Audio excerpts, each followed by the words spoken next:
Jateng Kayangolan Radio, dengerin Jateng dari mana saja. Masih bersama Ombudsman Kang Mas dan Mbak Ayu di Jateng Bicara, yang menjadi trending topik sepertinya ini karena banyak sekali yang bertanya tentang, dan banyak juga yang mengeluh tentang kendala-kendala PPDB yang banyak ditemuin di lapangan, dan juga tentunya masalah pungutan apapun namanya itu. Nah, sudah hadir bersama kita Ibu Siti Farida. Selamat siang, Ibu. Selamat siang, Mbak Risti. Terima kasih sudah hadir kembali untuk menjawab keresahan masyarakat. Ya, kita mencoba selalu hadir ya. Iya, siap. Bersama keresahan itu. Betul. Nah, kira-kira bagaimana Ibu yang aduan-aduan yang sudah masuk di Ibu gitu mengenai PPDB ya? Waktu itu sebelum PPDB dimulai, Ombudsman juga sudah hadir di sini untuk ikut mengawasi yang namanya jalannya PPDB. Nah, sekarang PPDB sudah berakhir. Nah, kira-kira seperti apa ini, Bu? Ya, yang utama ya, bagaimanapun kita sudah melalui PPDB itu, dan anak-anak kita yang sudah dinyatakan lolos itu sudah mendaftar ulang dan sudah siap memasuki masa pengenalan lingkungan sekolah MPLS, dan nanti di tanggal 17 Juli akan dimulai tahun ajaran baru 2023-2024. Jadi kita berikan support terlebih dahulu kepada anak-anak kita, dan tentu saja juga kepada seluruh jajaran Dinas Pendidikan dan Kebudayaan Jawa Tengah sebagai panitia induk dan panitia di cabang-cabang dinas maupun di satuan pendidikan yang sudah bekerja keras selama mempersiapkan selama tahapan maupun dalam proses-proses, bahkan mungkin sampai sekarang masih melakukan monitoring. Nah, di sisi lain kita juga perlu melihat bahwa sisi positif dari PPDB sebagai pelayanan publik adalah dibukanya ruang yang sangat luas bagi masyarakat untuk menyampaikan keluhan, menyampaikan keberatan, bahkan mungkin semacam komplain ya. Ini yang memang kita dorong sejak awal, bahwa sebuah pelayanan publik yang baik itu harus memiliki sistem handling komplain yang memadai, yang di situ dianggap bukan dianggap ya, diupayakan sebagai fungsi clearance, fungsi penyelesaian jika ada masalah. Sehingga kalau tadi disampaikan masih ada kendala, masih ada masalah, pastinya ya, karena yang namanya pelayanan publik itu kan sesuatu yang dinamis. Jadi ada penyelenggaraan dari panitia, kemudian diterimakan kepada masyarakat sebagai penerima layanan. Di situ kan mungkin ada dinamika. Nah, dinamika itulah antara lain dalam bentuk aduan. Nah, kalau dilihat dari jumlah aduan sebenarnya relatif flat ya, dibandingkan dengan tahun kemarin, juga malah di Ombudsman agak berkurang sedikit. Ya, kenapa berkurang? Tentunya karena ini memang hasil kita sama-sama koordinasi dengan dinas terkait jauh-jauh hari, termasuk dengan Kominfo bahwa mendorong masyarakat agar menyampaikan keluhan lebih dahulu kepada instansi terdekat. Dalam artian terdekat ya siapa? Kalau misalnya terkait dengan PPDB berarti bisa ke satuan pendidikan. Nanti kalau ternyata memang belum selesai, atau katakanlah memang agak kompleks, baru naik ke cabang dinas sampai naik ke dinas atau panitia induk. Nah, sehingga yang betul-betul akhirnya mengadu ke Ombudsman ya hanya memang yang sudah kemana-mana, Mbak. Jadi justru itu sisi kompleksitasnya ya. Jadi karena kemana-mana sudah menyampaikan aduan dan belum selesai, maka kadang-kadang kita mengatakan yang di kami adalah residu dari proses-proses yang memang belum selesai, sehingga diupayakan harus ada extra effort untuk menyelesaikan. Tidak bisa dengan katakanlah upaya-upaya standar. Ya, kalau misalnya mengatakan kenapa harus diselesaikan, ya karena semua aduan yang masuk ke Ombudsman itu harus selesai. Nah, ini yang hemat kami juga sering kita sampaikan kepada penyelenggara layanan, bahwa apapun aduan masyarakat itu harus selesai. Selesai dalam artian apa? Selesai ya nanti tidak harus kemudian sudah harapan pelapor, tapi jelas. Misalnya tidak bisa karena apa? Kemudian kalau misalnya maaf ya, memang ada kekeliruan dari kedua belah pihak ya, baik dari masyarakat maupun dari penyelenggaranya, juga harus sama-sama ada koreksi. Nah, ini mungkin yang memang masih menjadi perhatian kita ya, bahwa kadang-kadang aduan dinyatakan selesai, tapi dari yang bersangkutan belum bisa menerima. Nah, yang dikatakan belum bisa menerima tidak harus sesuai dengan harapannya, tapi paling tidak bahwa ini loh Panjenengan, Putra Panjenengan tidak bisa masuk karena 1, 2, 3. Kenapa demikian? Nah, kalau di kami memang dikelola sampai tuntas. Oke. Itu. Nah, semoga ini juga menjadi komitmen yang sama bagi penyelenggara layanan, bahwa yang namanya pengelolaan pengaduan memang tidak mudah. Karena ini tadi, tapi sekali lagi aduan itu merupakan sesuatu yang melekat dengan pelayanan publik. Jadi sebuah layanan publik pasti ada pengaduan. Iya, betul sekali. Nah, kalau sejauh ini Bu, kemarin kan ada beberapa tahapan ya. Tahapannya itu adalah zonasi, kemudian jalur prestasi, kemudian jalur afirmasi. Nah, di antara ketiga ini Bu, kira-kira lebih banyak mana sih masalahnya gitu? Ya, relatif ini ya sebetulnya dari segi jumlah yang cukup dominan memang jalur afirmasi, Tapi sebenarnya yang zonasi bahkan sekarang muncul belakangan. Ini beberapa kami katakan masih belum laporan ya. Jadi kalau di kami itu kan tidak semua aduan kita klasifikasikan sebagai laporan. Jadi kalau misalnya memang baru bersifat informasi awal, maka itu kita telaah dulu, kemudian kalau bisa diselesaikan tanpa melalui pemeriksaan laporan juga bisa lebih baik. Nah, yang paling banyak tuh di afirmasi, yaitu terkait dengan siswa anak dari keluarga tidak mampu yang mengalami kendala untuk bisa masuk ke dalam jalur afirmasi. Ini memang cukup cukup signifikan jumlahnya kalau kita kita list ya, dari memang jumlah laporan kami kan di awal itu ada 46, tapi sekarang kan ternyata bertambah juga, jadi mungkin sekitar 50-an. Nah, dari 50-an laporan yang kita periksa itu mayoritasnya memang di atas 60% ya, itu soal jalur afirmasi. Oke, berarti itu kekurangan misalkan datanya atau apa gitu Bu? Ya, di sini memang kita pahami bersama ya bahwa data kemiskinan itu kan data yang bersifat lintas sektoral. Lintas sektoral dalam artian lintas secara vertikal itu juga melibatkan pemerintah provinsi, pemerintah kabupaten kota, bahkan sampai dengan kelurahan desa. Artinya harus ada koordinasi vertikal yang memang matang. Kemudian juga melibatkan lintas yang lain, yaitu dinas sosial. Mungkin juga nanti ada dinas pemberdayaan masyarakat desa, Permardes dan seterusnya, sehingga juga melibatkan lintas horizontal. Nah, karena demikian memang di dalam database PPDB kemarin ada beberapa yang berdasarkan laporan yang masuk ke kami ya. Jadi bahwa misalnya gini, seorang CPD yang dia di ketika SD, SMP itu kan memiliki kartu Indonesia Pintar. Kemudian juga dia dari keluarga PKH. Karena dia dari keluarga PKH, otomatis dia juga penerima KIS. Nah, kalau cantolkan cantolkan dengan peraturan menteri, itu kan termasuk kategori anak yang mendapatkan bantuan dari pemerintah pusat / daerah. Nah, hanya saja dalam perjalanannya data-data ini kan perlu disinkronkan antara data di Provinsi Jawa Tengah dengan di kabupaten kota. Nah, ini yang memang masih dalam data yang kami peroleh, belum semua kabupaten kota itu maksimal melakukan verifikasi validasi untuk proses sinkronisasi. Sehingga sebenarnya begini Mbak Risti, jadi bahwa seorang CPD yang di kabupaten kota ketika dia SD SMP itu sebagai anak miskin, ketika data itu belum terintegrasi dengan DT Jateng, yaitu Dinsos yang dan menjadi acuan dari PPDB, maka tidak serta-merta itu bisa masuk di jalur afirmasi. Berarti memang mungkin kelalaian atau mungkin kelupaannya adalah mungkin belum tercatat di Dinsos seperti itu ya Bu ya. Ini bukan kelalaian, atau kita belum mengatakan kelalaian, tapi ini jadi bahwa data itu belum disinkronkan dengan data Jateng. Sudah ada di dinas kabupaten kota setempat, tapi untuk bisa masuk ke data PPDB Jateng itu kan harus diinjeksikan ke DT Jateng. Betul. Nah, ini memang ada kita punya datanya ya. Jadi kabupaten kota belum semuanya maksimal melakukan sinkronisasi data ini. Bahkan ada yang baru 35%, ada yang di bawah 50%, yang sudah mencapai di atas 95% itu baru ada 7 kabupaten. Jadi dari sini kan kita bisa melihat, tapi sebenarnya sudah ada upaya ya dari dinas sosial maupun dinas pendidikan. Jadi batas untuk melakukan cut off sinkronisasi ditambah, tapi nampaknya itu belum bisa mengakomodasi semuanya.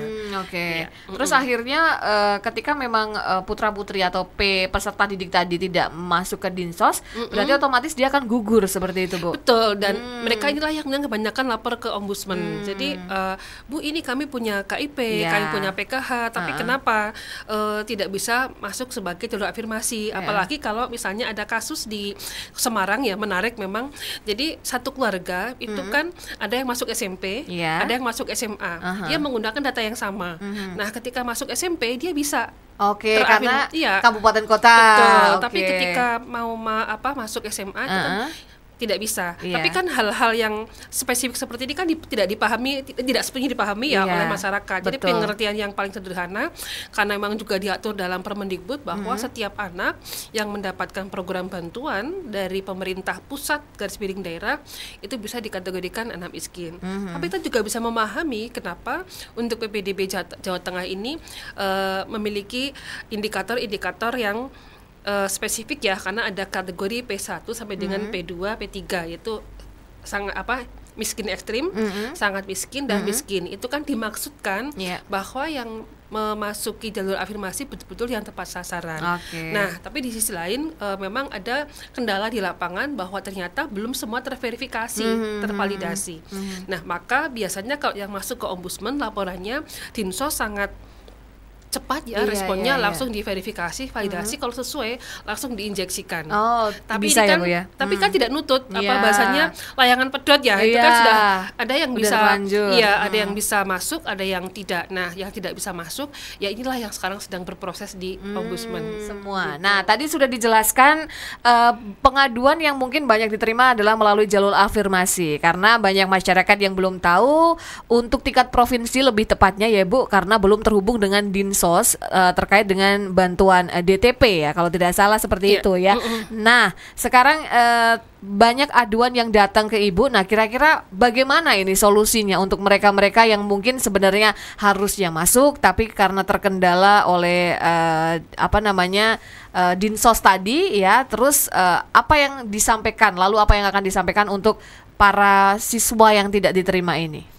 Ya, dari aduan yang berproses di kami tentu kita filter sedemikian rupa ya. Jadi misalnya filternya begini, untuk kategori CPD yang memang sudah bisa masuk meskipun tidak sesuai dengan harapan, maka ini kita kita sampaikan, Pak, ini kan anaknya sudah bisa sekolah meskipun memang tidak semuanya sesuai dengan harapan. Misalnya ada yang dapatnya jauh atau yang menyatakan bahwa sebenarnya saya ingin masuknya ke SMK, tapi kan sudah tidak ada tempat yang katakanlah memungkinkan sehingga harus masuk ke SMA atau sebaliknya. Ini memang juga kami persuasi ya, bahasanya persuasi itu kan juga ke pihak pelapor bahwa karena kondisinya memang tidak mudah, tidak semuanya ideal, sehingga ada hal-hal yang harus kita turunkan bahasanya. Tapi yang paling pokok bahwa anak itu harus sekolah. Iya, betul. Itu. Nah, kemudian kita pilah lagi, kita filter lagi, sehingga sekitar sekarang ya mungkin sekitar di bawah angka 10. Angka 10 ya semoga tidak bertambah ya, tapi 5 sampai 7 itu memang benar-benar anak yang belum dapat sekolah. Nah, ini yang PR dari kami. Nah, sama dengan prinsip yang sebelumnya bahwa anak usia sekolah tidak boleh tidak sekolah dong. Karena kalau sampai nanti tidak dapat sekolah, maka akan meningkatkan ATS, yaitu anak tidak sekolah. Nah, ATS ini akan berdampak langsung kepada namanya indikator kemiskinan ekstrim.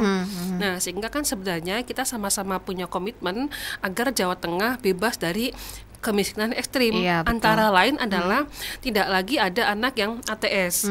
Nah, kemudian solusinya tetap kita masih mengupayakan, karena ini masih sebelum tahun ajaran baru, ya bahasa dari kami mungkin ada upaya optimalisasi.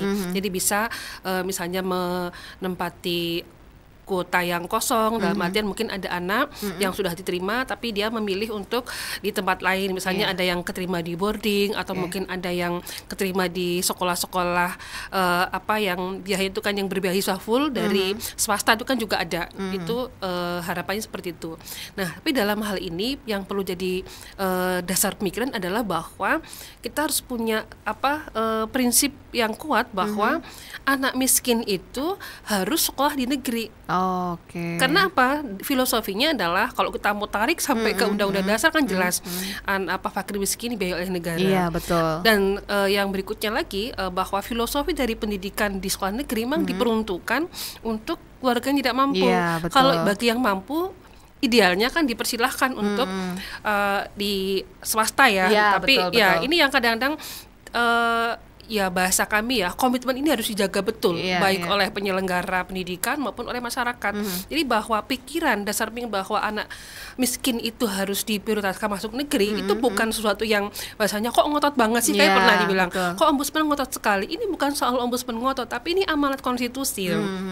Jadi bahwa fakir miskin terutama dan anak-anaknya itu harus ditanggung oleh negara. Iya. Apalagi kalau kita menerapkan tadi ya dalam rangka pengentasan kemiskinan, ini jadinya match. Nah, makanya kan nggak match kalau kemudian kita mengejar angka partisipasi sekolah dan juga zero ATS, tapi kalau kemudian ada anak miskin yang belum diakomodasi. Betul. Maksudnya ini bukan semata-mata ombudsman itu ngotot Iya, ya bahasanya. betul. Kadang-kadang kan loh ini cuman bahasanya kadang-kadang ada yang mengatakan itu kan hanya sekian orang di bawah 10 itu kan tidak signifikan, tapi ini adalah terkait dengan hak dasar. Betul. Hak dasar itu sifatnya sangat konstitusional. Nah, kalau dalam konteks ombudsman ini berpotensi maladministrasi, yaitu ada orang yang dirugikan. Iya. Apalagi kalau orang itu orang miskin. Betul, tidak Dan mampu ya, Bu ya. maaf ya, kalau karena kemudian ya kita semua lah ya mungkin juga percaya dengan agama ya.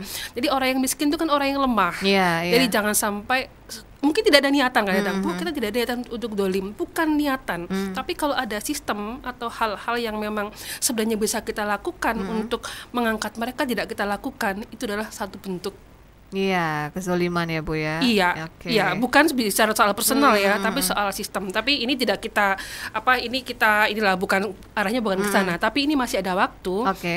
Ada waktu kita untuk menyelesaikan bagaimana yang betul-betul miskin, dan kita menyatakan betul miskin itu karena apa? Karena mereka pegang kartu-kartu. Iya. Jadi kan dari sekian nama yang kita filter itu betul-betul sudah kita kita buat data dukungnya. Dan bicara soal bagaimana sistem itu mencoba mengangkat anak miskin ini kan memang butuh effort dari semuanya, dan pada akhirnya itu untuk Jawa Tengah, bukan Iya. untuk ombudsman. Betul. Iya, untuk Jawa Tengah, untuk semuanya. Jadi kalau kita betul-betul bisa clear mengatasi yang katakanlah maaf ya, mungkin sedikit, ya nanti akan bisa mengangkat yang lain, karena Oke. yang sedikit inilah yang akan berpengaruh kepada indikator-indikator secara makro. Oke, baik. Nah, berarti kalau menurut Ibu nih, ini perlu dievaluasi nggak? Karena kan untuk jalur PPDB tahun 2023, untuk zonasi pun hanya berapa persen. Bahkan untuk afirmasi pun sedikit kalau tidak salah ya, bahkan yang masih umum jalur prestasi itu justru malah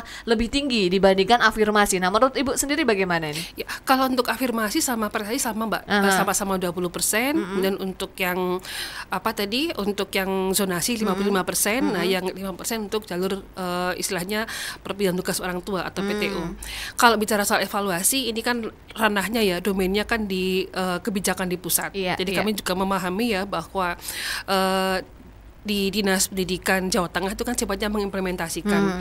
Nah, sehingga evaluasi yang tadi disampaikan Mbak Risti tentunya menjadi bagian yang kita koordinasikan dengan Ombudsman Pusat, supaya juga ada dorongan dari Ombudsman Pusat berkoordinasi melakukan evaluasi bersama dengan Kementerian Pendidikan, Ristek dan Budaya di Jakarta. Oke, seperti itu ya. Jadi belum mungkin bisa jadi nanti untuk tahun depan itu kan PPDB-nya akan berbeda lagi tentunya. Ya, tidak bentuk kemungkinan Iya. ya, karena terus ada perbaikan. Betul sekali. Nah, mungkin juga yang penasaran adalah sistem pengawasannya nih. Apa yang dilakukan Ombudsman hingga sejauh ini, maksudnya sampai menerima keluhan-keluhan dari masyarakat. Jadi pengawalan dari awal sampai akhir itu apa saja pengawasan yang dilakukan oleh Ombudsman, Ibu? Ya, kita yang sederhana ya, kita melakukan check spot. Check spot itu dalam artian langsung ke lapangan, turun ke lapangan, melihat bagaimana petugas memberikan layanan, kemudian juga bagaimana pengaduan itu diselesaikan. Kami memang melakukan beberapa bukan kunjungan lah, kita langsung check spot di lapangan. Ada di Pati, ada di Magelang, kita juga ada di Kudus, dan juga di Klaten dan seterusnya kita lakukan. Yang kedua, kita juga melihat by system. Nah, kalau kita lihat di by system itu kan memang muncul juga beberapa chatting dari warga masyarakat yang perlu diatensi. Kemudian juga kami secara intensif berkoordinasi dengan panitia induk dan juga di cabang dinas sehingga bisa memetakan problem-problem yang masih terjadi. Dan yang kami katakan kanal terakhir adalah pengaduan masyarakat, karena itu adalah bentuk pengawasan yang paling otentik adalah dari warga masyarakat, karena mereka yang mengalami, kalau misalnya memang ada yang menjadi korban, mereka adalah korban langsung. Dan perlu kami sampaikan, salah satu syarat formil atau syarat yang tidak bisa ditawar untuk melapor dalam PPDB ini adalah harus korban langsung. Korban langsung dalam artian apa? Dia adalah keluarga dari CPD atau mungkin juga bisa langsung CPD-nya. Jadi kita kalaupun ada informasi misalnya dari teman-teman pers, dari katakanlah warga masyarakat, kita terima. Tapi untuk tidak lanjut sampai dengan katakanlah upaya-upaya supaya anak ini bisa sekolah, itu hanya ketika disampaikan oleh korban langsung, supaya kita jelas solusinya. Solusinya jelas ya, dan tepat sasaran ya. Iya, tepat jadi sasaran. Benar-benar pasti, ini yang kena masalah dan seperti itu. apa maunya itu katakanlah. Kalau itu kan jelas maunya adalah supaya bisa mendapatkan sekolah kalau memang ada kesulitan. Ini Bu, kalau tahun kemarin itu kan yang paling banyak adalah zonasi, yang paling banyak dikeluhkan masyarakat adalah zonasi. Nah, untuk zonasi bagaimana ini Bu keluhannya? Ya, ada juga yang disampaikan kepada kami biasanya sifatnya lebih ke informasi awal ya, bisa menyampaikan, Bu, ini di sini ada yang curang bla bla bla bla. Kemudian kan kita kan ketika ada informasi kan pasti verifikasi. Oh ya Bu, silahkan bisa menyampaikan data-data yang lebih detail sehingga bisa kita tidak lanjuti. Nah, sampai di sini memang masih belum lengkap datanya. Tapi kami menerima tidak kurang ada sekitar 3-4 laporan yang masih kita upayakan kelengkapan datanya. Kalau memang nanti dari data itu cukup bahasa kami cukup memadai untuk kita tidak lanjuti, pasti kita akan koordinasikan dengan dinas pendidikan. Dan kami juga mendapatkan informasi bahwa laporan tersebut juga sebagian sedang berproses di Laporgub. Sehingga sekiranya memang masih berproses di Laporgub, ya tentu kita tunggu dulu proses di dinas terkait. Baik. Nah, selain keluhan kendala dari PPDB Ibu, baik afirmasi ataupun zonasi, keluhan muncul juga adalah tentang iuran atau pungutan, padahal sudah disampaikan kalau untuk sekolah negeri semuanya gratis, apalagi SMA dan SMK kan di bawah Provinsi Jawa Tengah itu bahkan Pak Ganjar sudah mendeklar kalau itu semuanya gratis. Nah, ini bagaimana? Kemarin sempat membaca juga untuk ditarik di SMP dan SMA negeri uang seragamnya bisa sampai 1.500.000. Kalau beli sendiri nggak akan sampai segitu. Belum lagi untuk infak dan sedekah segala macam. Nah, menurut Ibu bagaimana? Apakah ini benar ditemuin di lapangan seperti itu atau gimana? Ya, mungkin sedikit clearance saja ya Mbak Risti, bahwa untuk laporan-laporan terkait dengan iuran, pungutan memang masuk ke ombudsman cukup signifikan, tapi itu untuk SD dan SMP. Ya, jadi kalau yang di SMA SMK sekitar 2 tahun terakhir kita katakan nggak ada, nggak berani ya, Bu. Ya memang nggak ada. Jadi kalau kita bicaranya kan data ya, nggak ada yang masuk. Nah, kemudian selain soal pungutan dan iuran sumbangan di SD SMP juga kita cukup banyak mendapatkan informasi laporan terkait dengan penjualan seragam. Nah, sama ya dengan yang disampaikan Pak Gubernur, kita sangat bukan bahasanya ya, kalau anak muda sekarang mungkin gaspol ya, kenceng. Karena apa? Karena hal tersebut diulang-ulang larangannya, baik itu di peraturan menteri, baik itu juga di beberapa perda-perda dari mereka sendiri, bahkan dalam surat edaran, sehingga nggak kurang-kurang sebetulnya, tapi kok ya masih ada saja yang berani. Nah, itu sisi sisi ketampakannya. Yang tidak tampak adalah Mbak Disti, kami kemudian pernah punya pengalaman menangani laporan dari beberapa kabupaten bahwa dengan adanya perputaran uang di sekolah, baik itu berupa sumbangan, pungutan atau penjualan seragam, LKS dan buku di SD SMP, itu nanti akan berpengaruh kepada, mohon maaf, ya ini memang masih sumir ya, tapi kami pernah mendapatkan laporan itu bahwa karena uang itu tidak dipertanggungjawabkan secara transparan, itu uang itu kemana tuh? Ya, betul. Nah, pada akhirnya kan kemudian memunculkan, oh di sekolah ini ada banyak uang. Nah, di mana ada banyak uang, maka ada potensi penyalahgunaan wewenang, jabatan dan lain-lain. Dan ini sudah kami sampaikan kepada KPK bahwa bukan soal sumbangan pungutan di sekolahnya, tapi ikutannya adalah, dan ini dikonfirmasi oleh KPK, maka itu akan ada jual beli jabatan. Oke. Nah, sehingga kami sangat berharap kami sekarang sedang secara khusus melakukan kajian sistemik terkait dengan sumbangan, pungutan dan tata kelola pendidikan di SD dan SMP. Kenapa SD dan SMP? Karena memang laporan yang banyak kami terima di situ. Untuk SMA, SMK, hemat kami sudah clear lah ya, karena sudah cukup jelas. Nah, di SD SMP itu kami melakukan pemeriksaan dan terbukti, bahasa kami terbukti ada maladministrasi. Kami sampaikan beberapa tindakan korektif dan sudah ada perbaikan, tapi kadang menular. Iya, dan ternyata kita berpikir kalau kita case by case, wah kayak pemadam kebakaran. Nah, makanya tahun ini kita sedang proses finishing, Mbak Risti, dan kita nanti hasilnya seperti apa akan kita diseminasikan. Masyarakat harus tahu bahwa SD dan SMP itu tidak boleh ada pungutan. Kalaupun diperbolehkan sifatnya sumbangan. Ingat ya, sumbangan itu sifatnya sukarela. Sukarela itu apa? Tidak boleh mengikat, tidak boleh ditentukan besarannya, tidak boleh ditagih. Ini prinsip. Kalau ditagih berarti itu dianggap wajib. Apalagi berpengaruh kepada kegiatan belajar mengajar. Misalnya kejadian yang ini sedang kami tangani. Ada yang karena belum memberikan sumbangan itu, rapotnya tidak diberikan, berarti kan ini menjadi wajib. Iya, betul. Nah, kemudian masih ada, mohon maaf, salah kaprah, baik itu di orang tua maupun ya kami katakan di satuan pendidikan ya, bahwa yang namanya pendidikan itu kan tanggung jawab orang tua. Tanggung jawab orang tua itu untuk kebutuhan pribadi. Anak itu kan harus makan. Anak itu juga punya kebutuhan pribadi, sepatu dan seragam itu kan yang dipikirkan oleh orang tua.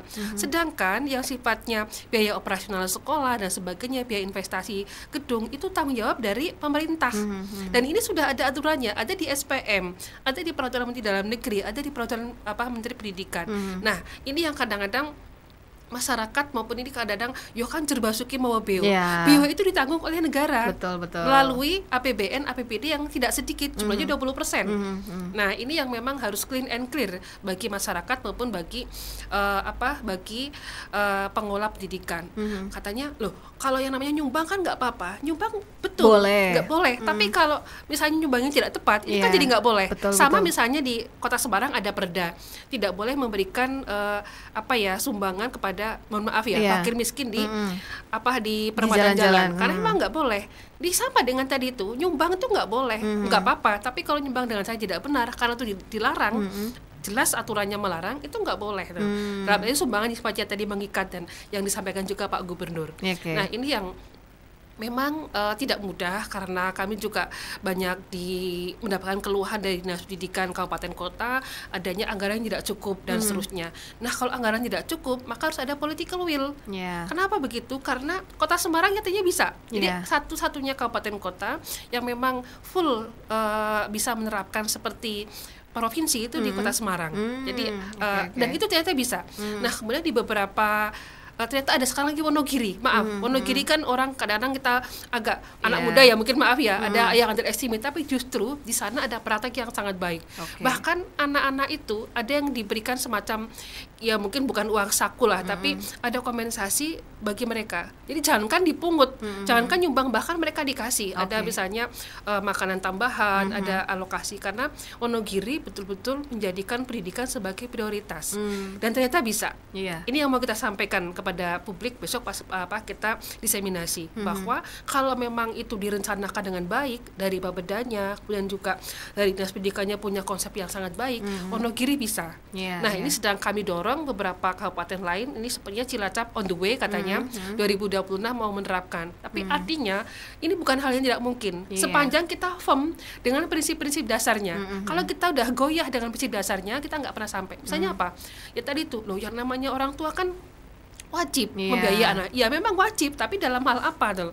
Nah, negara juga wajib dalam hal apa? Nah, ini yang memang untuk bahasa pungutan dan sumbangan kita say no to maladministrasi, karena itu akar dari rusaknya integritas di pendidikan. Oke, benar.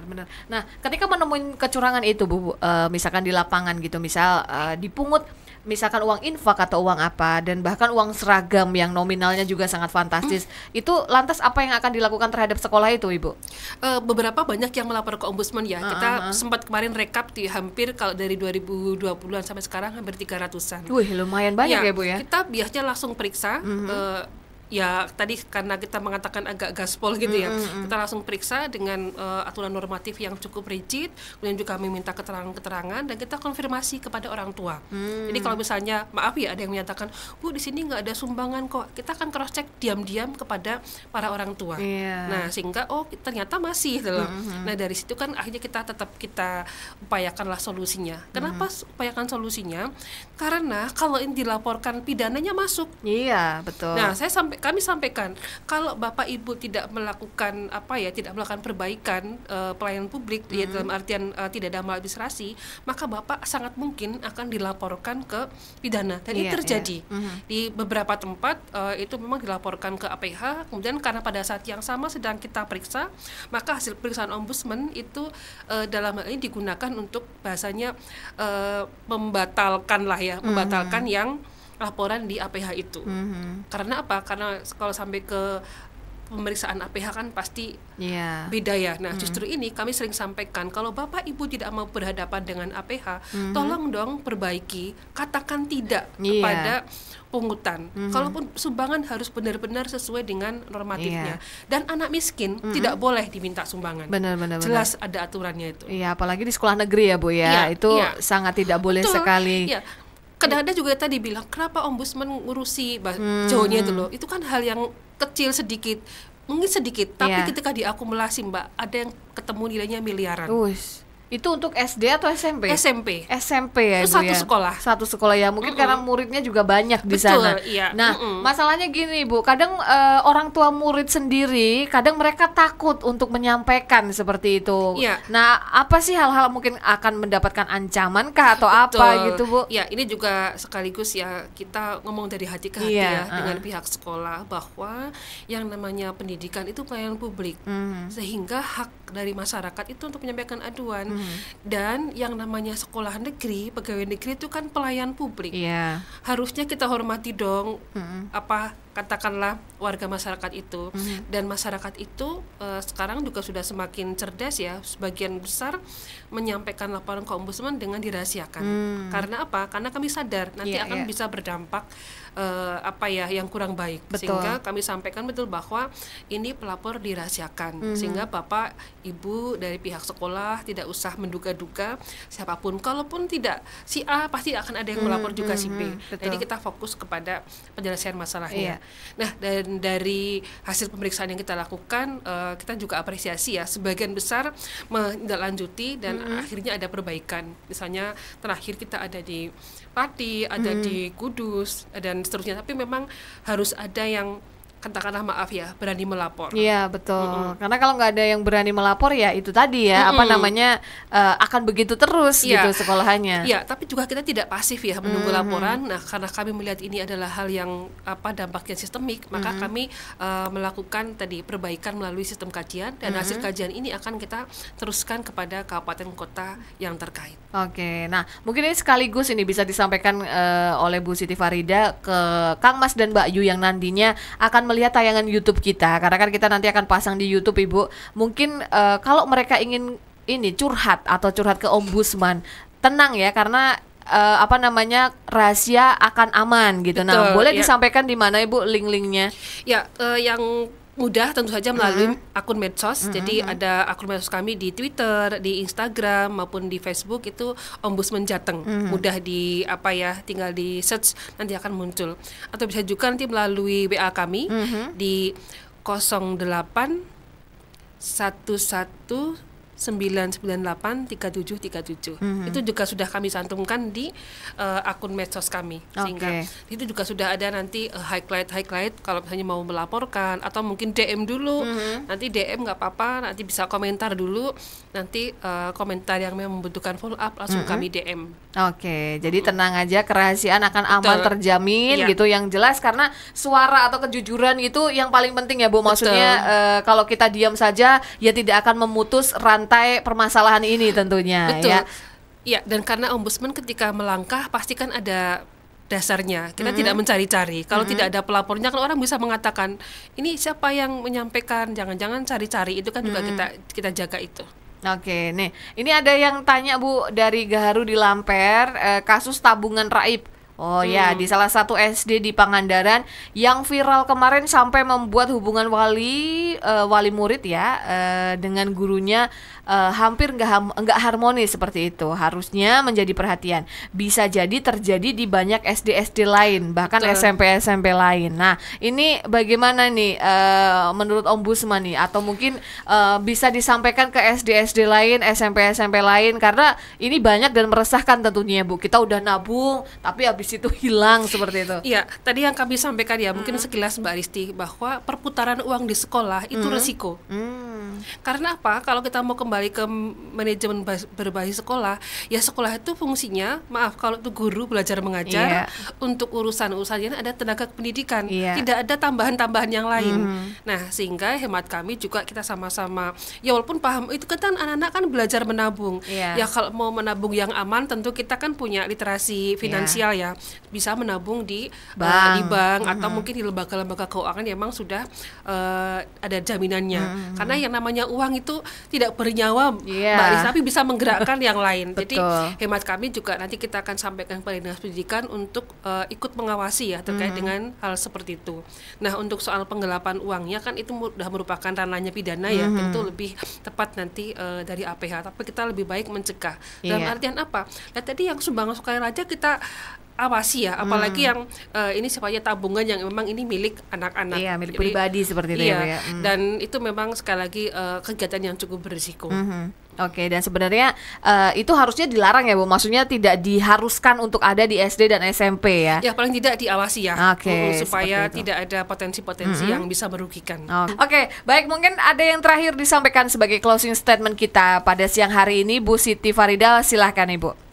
Ya, Jawa Tengah tentu sedang terus-menerus melakukan perbaikan ya, termasuk di pelayanan publiknya, antara lain juga melalui bagaimana penyelenggaraan layanan dan juga kami di Ombudsman untuk terus-menerus berinovasi, cepat tanggap dan respon memberikan penyelesaian dalam hal ada pengaduan.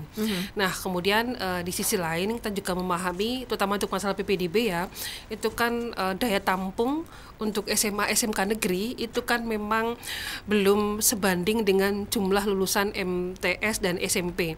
Itu kalau di persentase baru bisa mengcover maksimal ya 42%. 42%. Iya, sehingga kan angka tepatnya mungkin Bapak Ibu yang Dinas Pendidikan ya yang memahami, tapi yang jelas di bawah 45% lah.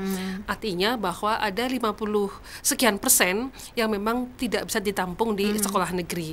Nah, harapan kita semuanya karena tidak boleh ada anak yang tidak sekolah, maka selain sekolah negeri masih ada pilihan untuk di sekolah swasta.